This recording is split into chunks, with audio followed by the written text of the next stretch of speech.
Within the first couple of weeks of being a postal worker, after being a telegram boy, as it was called in the days, I was confronted one day by a manager who was the head manager in our office, and I'd done my delivery, and when you did your first delivery, you was like due a break, and I'd finished my delivery at a reasonable time, so I had a schedule that said my break was from 9:30 in the morning till 10 o'clock, but I'd finished it before then.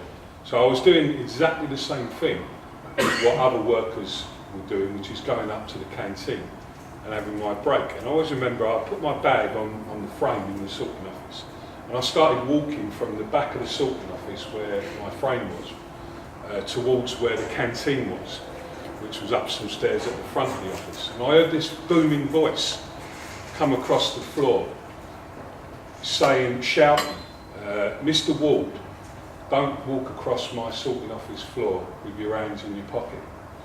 And I looked up and I saw the manager of the office, who had never spoken to me. I'd been there about 2 or 3 weeks. I'd done the training, so I was now out on live work. He'd never spoken to me at any point of me being in the office. Never sort of wished me good luck, never said anything. And of course, I was a little bit likely to respond to people like that in them days. And so I said something, I shouted back instinctively, which is along the lines of, who the effing hell do you think you're talking to? Which was kind of like a pretty stock response when I was confronted by that sort of stuff. And as soon as I said it, I thought, that's it, this job's over, I'm out here, and I'm going to get sacked. But I thought, well, I'm going to go with it, because I just couldn't accept people talking to me like that. So I walked towards the manager, and as I was walking towards the manager, thoughts were going through my head. I'd given the job up, I'll be perfectly honest with you. I was just going to give the guy a taste of his own medicine in that sense. I felt like it wasn't acceptable. And just as me and him was about to confront each other, this guy came in through the doors who'd just finished his delivery, and he shouted out, he said, I heard all of that. And he was the union guy. Now, I'd joined the union, but I'd spoken to this fella, and he'd come in and he laid into this manager in a way that was really strong, and immediately I thought, actually, I might still have a job here. I might still be able to work in this place. And the way the manager reacted to the union guy made me think, well, this is interesting. This is powerful stuff going on here. And lo and behold, I didn't get any discipline for swearing at the manager, for shouting at him. And I quickly realised that there was this sort of group of people in the office, very strong, good people. They were at the heart of everything in that sorting office that went on. If there was a sports event going on, the union guys were involved in it. If there was a social event going on, the union guys were involved in it. And I thought, well, I want to get involved in this. So it wasn't out of reading books, it wasn't out of having any political sort of leanings at that age, other than sort of coming from a working class background. And I just thought I must get involved in this, and I did over a number of years. And by about 1980, I was quite heavily involved in the local office union stuff. And I stayed as a local rep for over 12 years. And I'll be honest with you, I never thought about anything else in the union much bigger than that local office. We had a few disputes, we had a very strong office, a great group of people who always came together. When you went up to union meetings, there was like just no one didn't go to the meeting. Everybody went. If you had a meeting out of work time, unless you wrote an apology saying, you couldn't make it, it wasn't acceptable. And it was a very strong office, and I learned a lot there through the people that I worked with. And I honestly didn't really think about anything else other than, this is my local office, and I'm going to be part of it, and I'm going to be strong, and the union's a good thing. And then in 1992, the union changed its structure, and it almost forced us in small offices to be confronted by a change in what we called our branches at the time. And they merged a number of branches together. And although I'd met a number of reps, and there were some great structures where you got the chance to see other reps, and I obviously understood what the union was about by that time, I'd never thought of doing anything else in the union until that situation came along that said, you're now in a bigger branch. And through the encouragement of others, I became the branch secretary of what was the London South West Postal Branch. That moved on to a position within London, leadership of London, and it moved on eventually to National Union and subsequently through positions of national officers of the union to the now position of General Secretary, which I never thought would ever happen. I genuinely never ever thought about it being some sort of career path. It just seemed to happen as a result of working with the union and a result of standing up for people and being interested and always thinking, well, what should we do? I always had an agenda. It was an agenda about improving the lives of our members, and then gradually, as you begin to understand the realities around you, you start to see that agenda shape into political work, and you start to see it shape into other trade union work, and you begin to understand completely the role and the value of trade unions.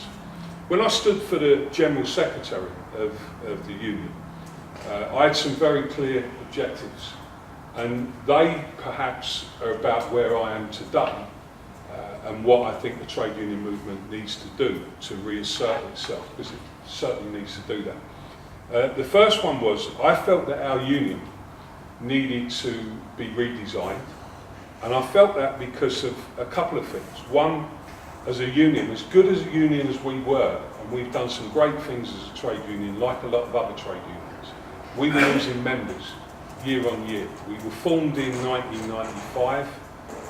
We was the old Postal Workers Union, at that point called the Union of Communication Workers, who merged with a union called the National Communications Union, which broadly represented telecommunications workers and financial services workers, and we became the CWU. And from every year since 1995, the truth is we'd lost members. And when we started that union, it was with an ambition to get to a union that had 300,000 members. And by the time we got to the point where I took over as General Secretary, we were down to just above 190,000 members.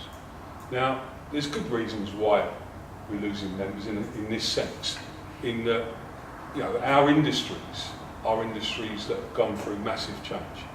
And a lot of people would say that the postal workers industry, being a postal worker, is something of the past.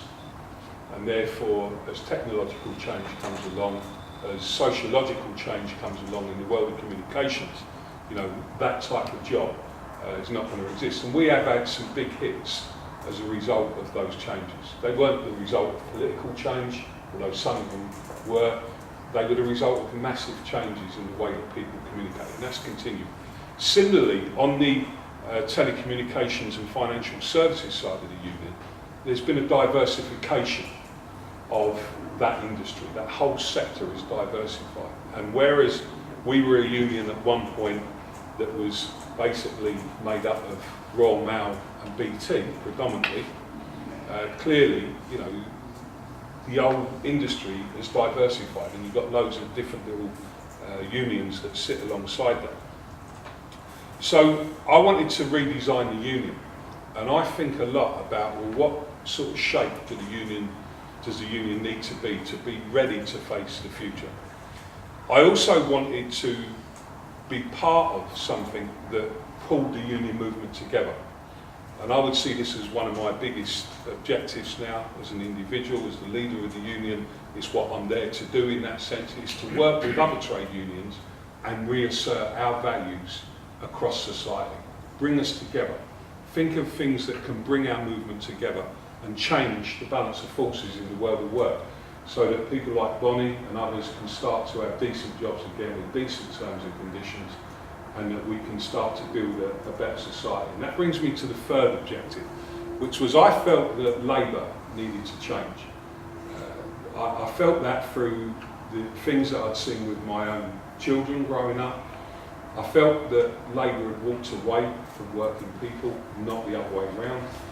And I saw that through the years of New Labour, what started off promising, but the truth is, when it come to challenging some of the fundamentals in society, New Labour was found wanting, and it didn't represent working people in the way that it should have done at that point in time. So when Jeremy Corbyn came along, we thought it was absolutely the right time to support a change in Labour, and we've nailed our colours to the mast, as Ian knows, and we're proud of the role that we've played in bringing about that change in Labour. You know, when the going got tough the other year, our union, along with Unite and some of the other unions, you know, we stood firm. We was there to support Jeremy Corbyn, to support that change. But I do agree a lot with what Charlotte said about we can't be seen as thinking that change takes place purely by supporting political change. What we've got to do is bring about change in the workplace, and we've got to reassert our role in that as a trade union movement. And to me, everything I think of, as well as supporting Jeremy, John McDonnell and Labour, which we continue to do, is what are we going to do to bring about change? So when I think of the trade union movement, there are some numbers that are pretty difficult to do anything other than be a little bit concerned about. And I think, you know, whilst at any given moment in time, if you're involved in a trade union and your particular union or your workplace or your part of that union is in dispute, you will hear people often say, and they're right, this is the most important dispute we've ever been involved in. And people can lay claim to that. We laid claim to it this year earlier, and a bit of last year. And you know, we've always had disputes, and we've always said at every point when I talk to members, this is the most important dispute you'll ever be involved in. Back the union. I think that what's more important at the moment is the future of the trade union movement. And this is a debate where all of us have got to come to the table and start assessing some of the things that have been said previously in this debate, and about what type of union movement do we believe we need to be in the future. What type of union movement is going to attract younger people? What type of union movement is going to be genuinely representative of the gender, ethnicity, the diversity of the workforce in Britain today? Now, I think unions have done some great things, and I think there's some great things going on at the moment in the trade union movement, right across the movement. So I don't subscribe to this view that we're somehow weak, because we haven't got good union leaders. I think we've got some very strong union leaders in the movement at the moment, very strong representatives. I would argue actually that it's much more difficult to be strong in the movement, and that goes right to local level where reps are, who are under huge pressure at this moment in time than it perhaps was many, many, many years ago when I first came into the movement. So I think people deserve, you know, a lot of credit for the work that they're doing within the movement. The issue is the forces that are around us and how they've gathered and how strong they are at the moment in the world of work in particular. So if you look at some of these numbers, you've got, I don't see this as a negative, by the way. I hear some people when they say, well, if you talk like that, you know, you've been a bit negative about the future. No, it is time to be realistic about the future of our movement, and it's time to be willing to come together like never before to get our movement back where it should be as a true voice of working people in this country. And you know, those numbers, 1979, I think, was when the trade union movement membership peaked, around 13 million people. And I think the density of the union movement at that time was 54%. I think was what the figure was in terms of how many people in the workforce were members of trade unions. And the collective bargaining density at that time, so how many people enjoyed the fact that unions negotiated for them collectively in the workforce, was about 70% of workplaces in the UK. Roll on to 2016, and that figure is down to around 6 million people. The density, the amount of workers today in trade unions across the UK workforce is around about 23%, and the coverage of collective bargaining is about 26%. These are figures that have been supplied by the TUC through extensive surveys that have been done. I think those figures relate to around 2016, when the last time they were played properly. But what's also happened is that the extent of collective bargaining has narrowed. Now, I think this is really interesting. Not just the amount of people. What I mean by the extent is yes, people who are in collective bargaining will still have their unions dealing with pay. But I think there's a lot of other things that used to be common bargaining things that you would always negotiate on that have slipped off the negotiating agenda. And I mean things like staffing levels in a company. You know, there was a time when unions would be able to negotiate how many workers were actually working in that company. I mean things like, you know, what is a fair day's work? How many breaks do you have? When do you have breaks? Do you have any extra breaks when you've cracked on for a little while? And these were all commonplace in the bargaining agenda. But even in 1990, there was about 50% of the entire union's workforce were covered by that type of bargaining who were in it.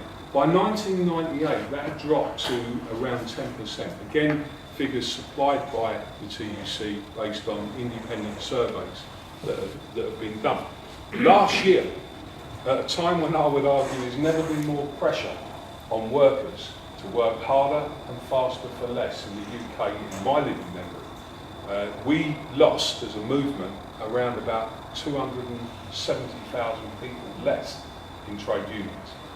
So when I look at this, it occupies my thoughts all the time. What are we going to do that's going to bring about a change in our current circumstances? Because God help us, we need it, and society needs it at the moment. And I think there's a few things that we've got to focus in on, that we've got to be honest about. And one of them is that we don't like competition, and yet we seem to be in a place at the moment as a movement where we compete with each other as to who represents what worker. And I'm concerned about that, and I want to have a debate about that.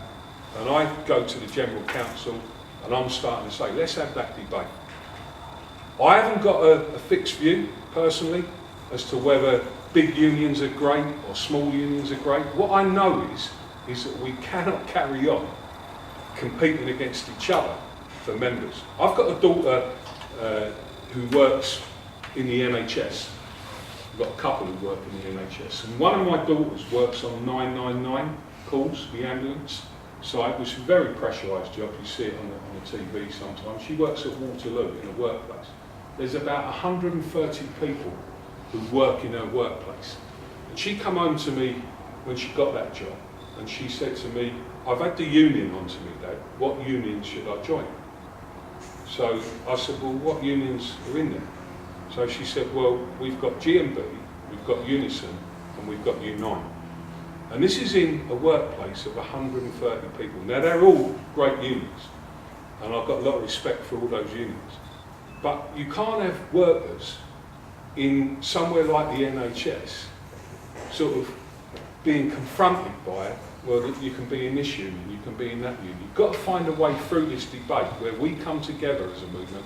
I'm not siding with this union or that union, I'm just saying we've got to figure out a way of dealing with that. The other thing that I see happening at the moment that we've got to have a debate about is merger of unions. So under these pressures, which have been created through changing in the way the industry works, a lot of the old heavy industries went. Thatcher brought in flexible labour. Unfortunately, New Labour carried on a flexible labour market. And we've seen all these things, trends from big businesses to small businesses, all of that stuff. And what that's created is the pressure for merger within unions. Now, the default position appears to me, from where I'm sitting, seems to look like, well, if you get in trouble in a union, what you do is you go and you merge with another union. And all I'm saying is, I don't think that, as a default position, is the right position for the trade union movement or representing workers everywhere. I think we've got to have a different debate about what's the model of trade unionism that's going to work.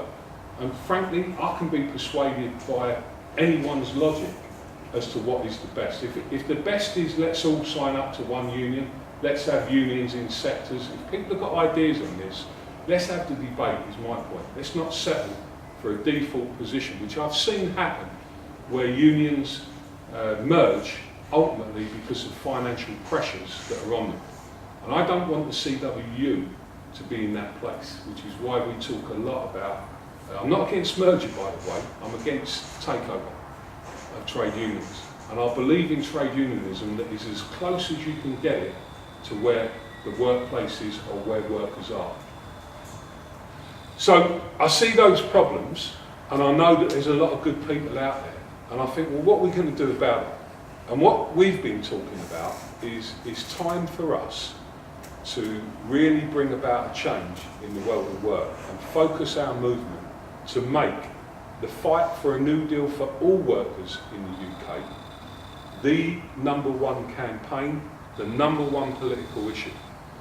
And we've been talking about this because we look at today's world of work, we look at some of the problems that Bonnie faces, you know, our own families face, and it's just not on.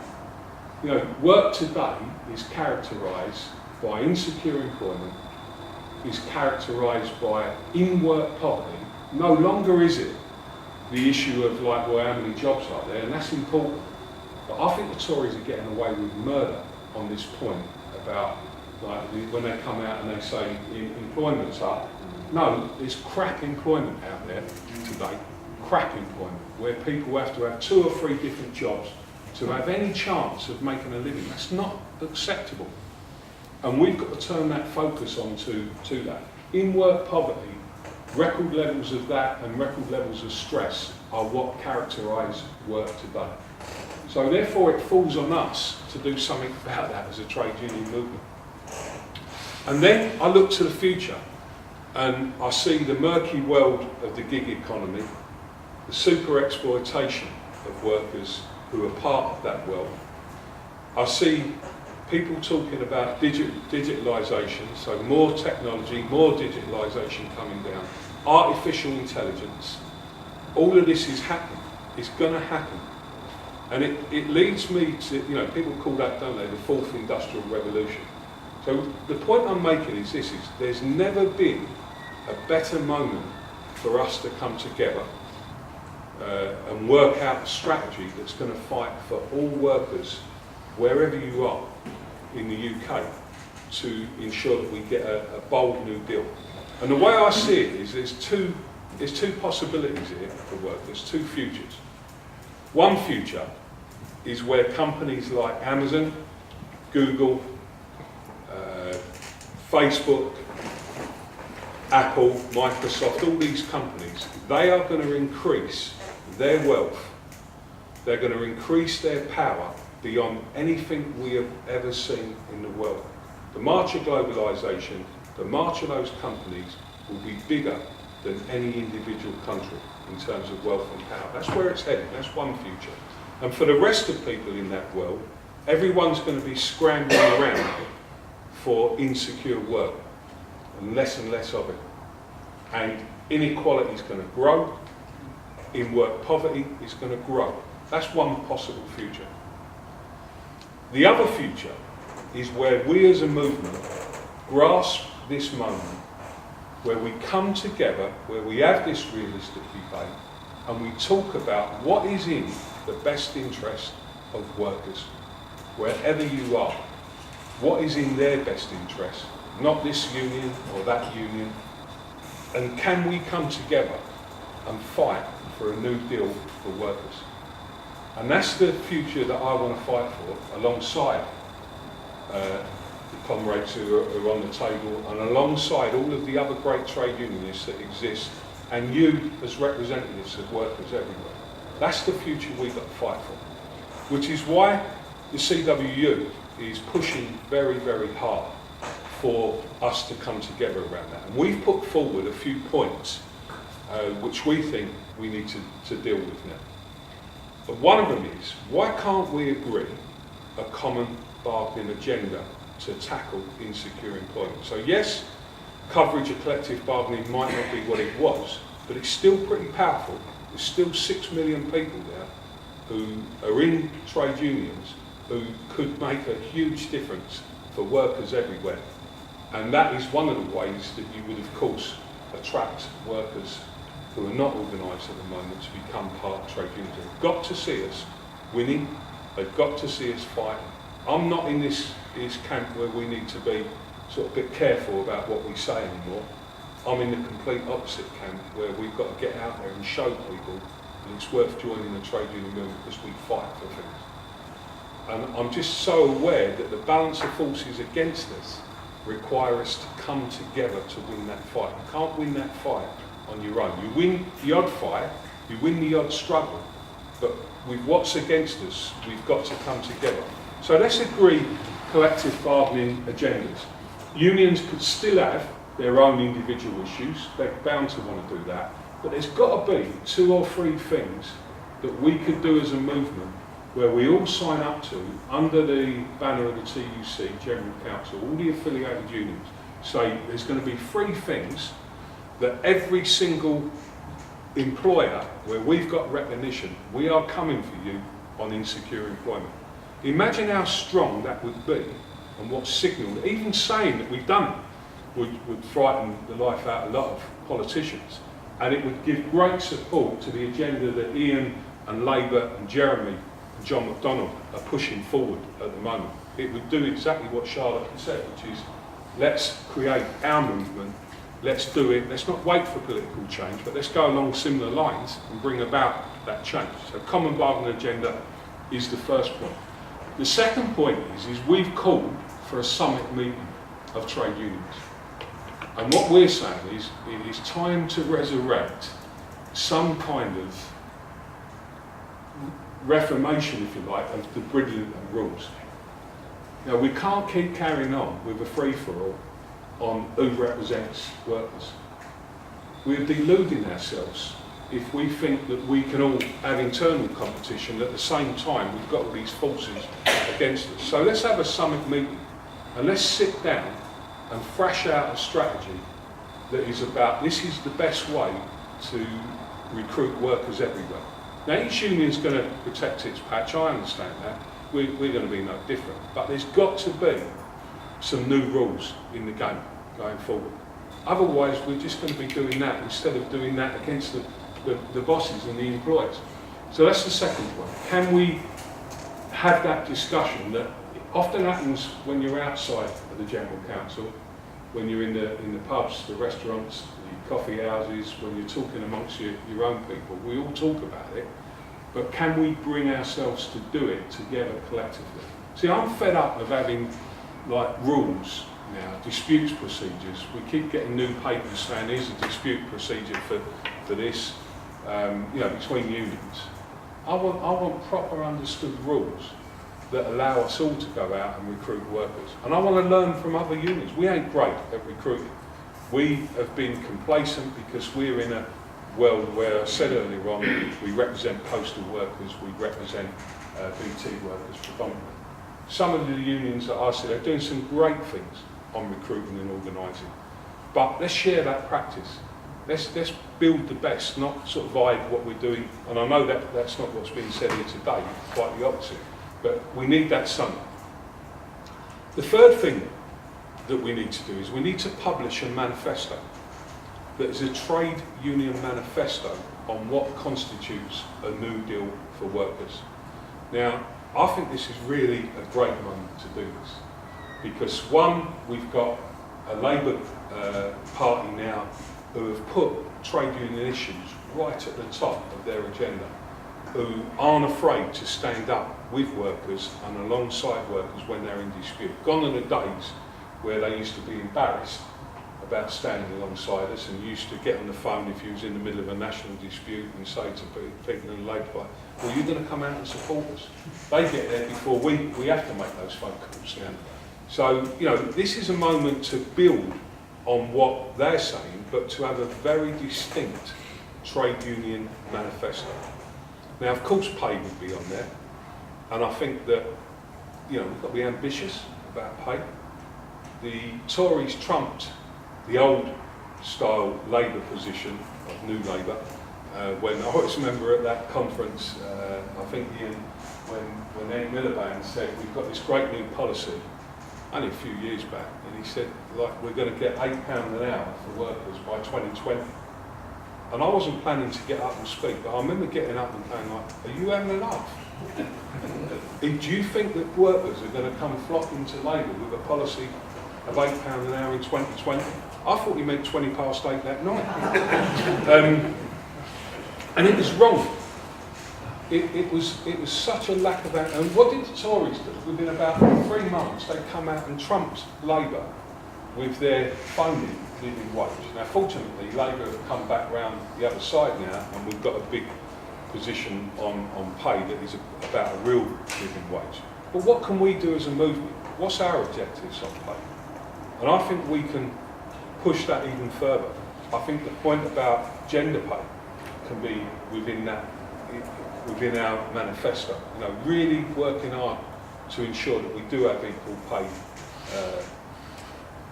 across society and across all workplaces. So pay can be part of it. Pensions can be part of it. Now, what I see with pensions is that everyone tells you that you can't keep decent pensions anymore because there's some massive problems in people that are living longer, and there's more people taking out of the pension pot than there is putting in, all of this sort of stuff. But we've got to come up with a solution on pensions.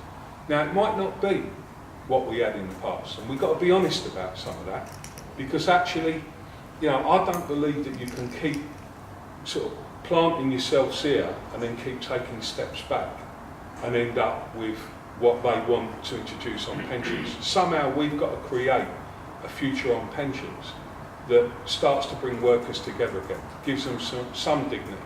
So we need to think about new ways of looking at pensions. But here's one that I think would be really good. Why don't we start a debate about revaluing what work is about? And why don't we go for the jugular and say, who decided in Britain that we've got all these people who are all fantastic business people, that we get fed, that society's been fed, all these people who run companies but never ever build anything. All they ever do is break things up. And they break industries up, they break workplaces up, they break jobs up. And someone comes along and says, oh, they've done a fantastic job. They've hit all the numbers. And hitting the numbers means that there's less workers there. The terms and conditions are based on the race to the bottom. Who said that was right? Why do CEOs, this is one some of our CW colleagues here would have heard me say this. Why is it that CEOs, the measure of a good CEO in the country is this debate? Well, we're bringing in a new CEO to this company, and of course we've got to pay them £6 million more, because you've got to get the best, If you want the best for your company, you've got to get the best. When it comes to a worker, the same people, the sort of establishment, have created a myth that, when it comes to workers, it don't matter what you pay them, because they're all out there. Now, this is the age battle between capital and labour. Yes, we know that. But why don't we say, well, actually, linking up with what Labour are saying about society for the many, well, we're going to change the value of work. And we're going to say there's new rules in town. We're not paying CEOs that sort of money to break things up. They might get a decent deal if they can build things. If they build things like years ago, whatever you thought of the old industrialists years ago, people like Henry Ford, they built things and their ideas then put people in work and society and the economy started to grow. Now no one builds things anymore. No one builds things for the benefit of everybody. So why don't we say, well, what do we want in society in the future? Well, actually, care workers. Care workers are really important. And we're going to... Who said that care workers should get the level of pay that they currently get? Why don't we say, no, care workers, we're going to build a society where actually we're going to pay them more money as a starting point, because they're so important to our society going forward. And this is what I mean about, let's have a debate about revaluing pay. Let's put it right in the middle of the Tories, put it right in the middle of all these bosses. And I'm not envious of people's pay. I'm not coming at it from that point of view. I'm coming at it from a point of view that said, why don't we challenge the very value of work again and start again and use that argument? Changing the way that companies are run is important. Different models of ownership. Public ownership is back on the agenda, rightly so, but it's got to be more than that. Workers have got to have a proper say. And I'm not a fan of workers, being in control, but their unions, they're there as a worker, not as part of the union. It's got to be through their trade unions that we do this. So let's set out a manifesto. And then, so that's the third point. Common bargain agenda, point one. Second point, a summit meeting to get greater cooperation within trade unions to recruit workers. Third point, publish a manifesto and fight for it. Imagine how powerful that would be if the trade union movement, every trade union published that manifesto. We all agreed what it was. It was written in very simple ways that people could associate with and relate to, and then we all went out and we kept pumping it out there on social media, on all the various campaigning techniques we had in all the workplaces where we represented. That would not be powerful. The media wouldn't know what it is if we come out and started saying that. And then there's the fourth point, which is let's have a day of action. And we're going to go to the TUC this year and we're going to argue this, and we're going to try and get other unions to come on board with this plan, if you like, and they can shape that plan. It doesn't have to be what we're saying it is. But here's the debate we've got to have about action. And I've been at the General Council and I've heard the debate which says, and I've heard all the, left-wing extreme parties who say, TUC, get off your knees, when are we going to have a general strike? Well, let me say this controversially, it ain't going to happen at that point. You've got to build it. So why don't we have a debate about action that isn't going to happen instead of action that we can actually deliver and build from there? And who knows, there might be a point where that happens again. And my point is this, I've listened and I've watched, and individual unions do great things. They take action, but why don't we have a workers' day where we plan it about 6 or 7 months out, the TUC gets behind it, we all sign up to it, and every union has a responsibility to be able to deliver something. It might be that the workers in a particular workplace do something and wear something visible on a given day. It might be that they come outside of their workplace and everybody stands on the corner right across the UK on a given day. Bearing in mind we've pumped this up on social media. It might be that some people might say, well actually we're going to push it a little bit further, where you can. My point is let's all do something. Let's not talk about what we can't do, let's talk about what we can do. And if we do that, I really do believe that you will see a complete change in the fortunes of the trade union movement in this country. If we're willing to make that step. And then it brings me just to a couple of final points. Brexit. I voted to remain, and our union supported remain. But I'm struggling a little bit with this debate from a worker's perspective. So yes, of course it's right that we argue, as the TUC argues, for a workers' Brexit, and we all signed up for that. But I'll tell you what I struggle with. Does it not sound sometimes like we're happy to have the status quo? Does it not sound sometimes like we want to, I'll be controversial, we want to have a fight over workers' rights in Europe, but we don't want to have a fight over workers' rights in the UK. And my point, whether you voted Leave or Remain, is we've got to start as a movement showing that we're willing to fight in the UK to have credibility in the Brexit debate. If we think that it's, we can all be part of the fight when it's over there, well, I don't buy that at all. So I think that's important that we get that in the right place and we try and find a way of uniting the movement on Brexit. And then the final point I want to make is about Labour, and it is about supporting what is happening in the Labour Party at the moment. Because this is crucial, that this change in Labour is the best thing to have happened in politics in this country in my lifetime. It's the best thing that gives hope to people that there can be political change in this country. And I'm talking about, it's not about Jeremy as an individual. I think he's done fantastic to withstand some of the crap that people have thrown at him, that his own party have thrown at him. And I think people like Ian and those who have stood by him deserve a huge amount of credit. But what it's about is what they're saying they're going to do, the manifesto. And do you know who's helped shape that manifesto? The trade union movement in this country. And that's why I think the trade union movement has to lock, stock and barrel get behind the leadership of the Labour Party and the agenda that they are pushing, and have no time with some of the MPs who have attacked that agenda. Because that's about bringing back the agenda that walked away from working people. And we must never lose sight of that part of our job is to make that political change happen. But I'll finish on this note. I do think that the trade union movement has an absolute responsibility to bring about change in the world of work. And we can't wait for political change on that. It's down to us to do it. And I think I can sense that this is the moment where we're going to do it. Thank you.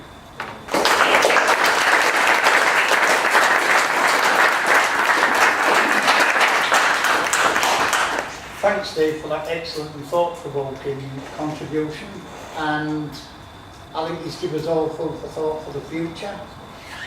I'm going to move directly on now to the last speaker, who, like I say, I consider as a comrade and friend.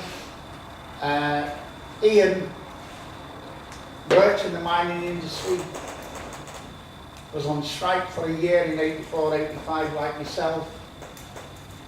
I thought I once had an unenviable task when I followed Tony Benn on a platform. Ian had the unenviable task of following Arthur Scargill as president of the NUM before he became an MP. I think Ian, like myself, would class himself as a miner first and foremost, and a trade unionist. And I class myself as that before I class myself as a tutor or a lecturer. So without further ado, Ian Lavery, Chairman of the Labour Party and Labour MP.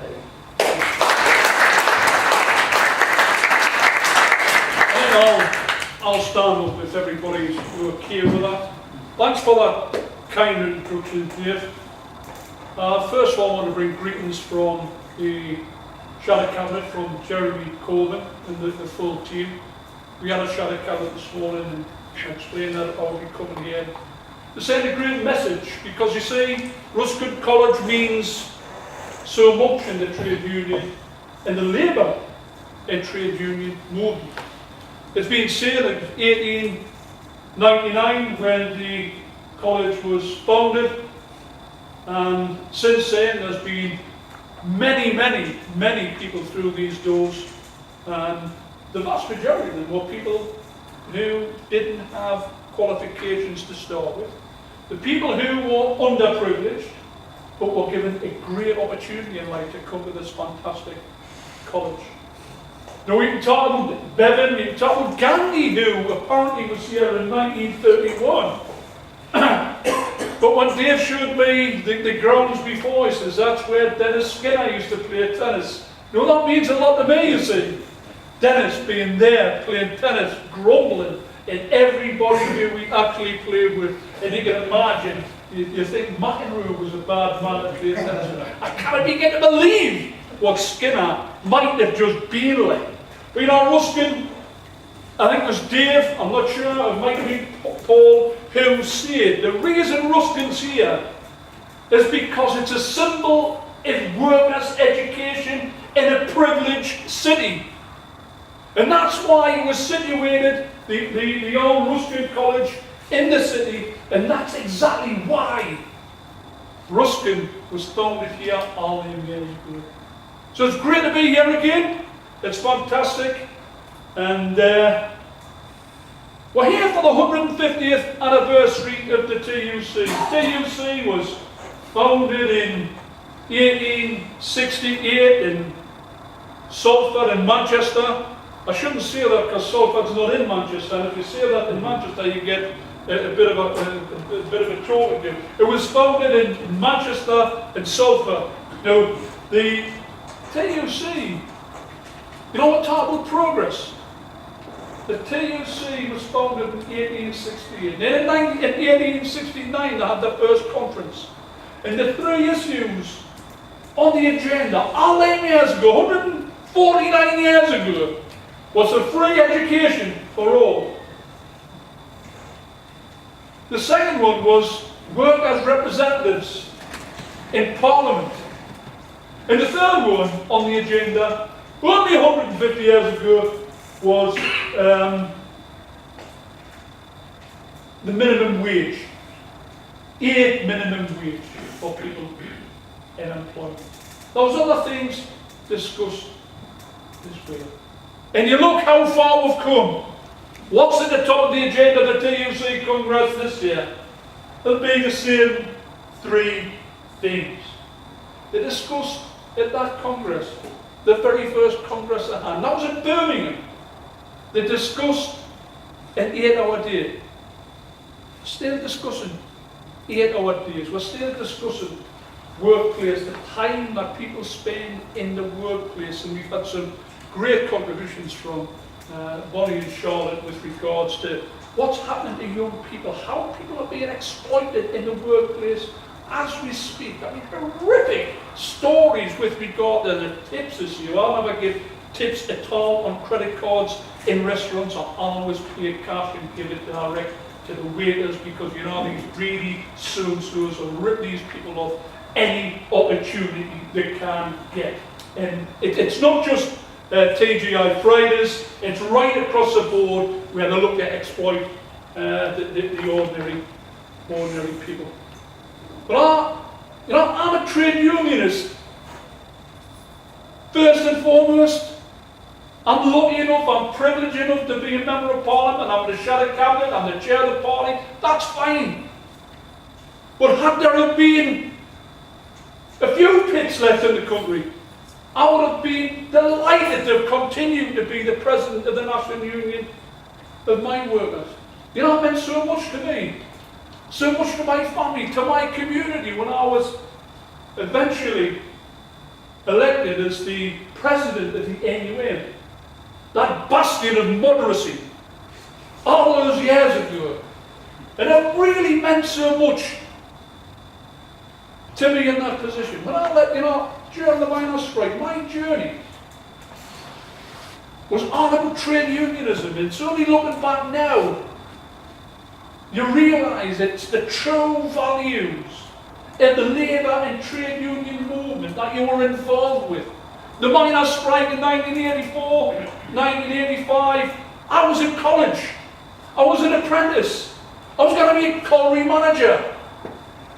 Despite the fact that I got very few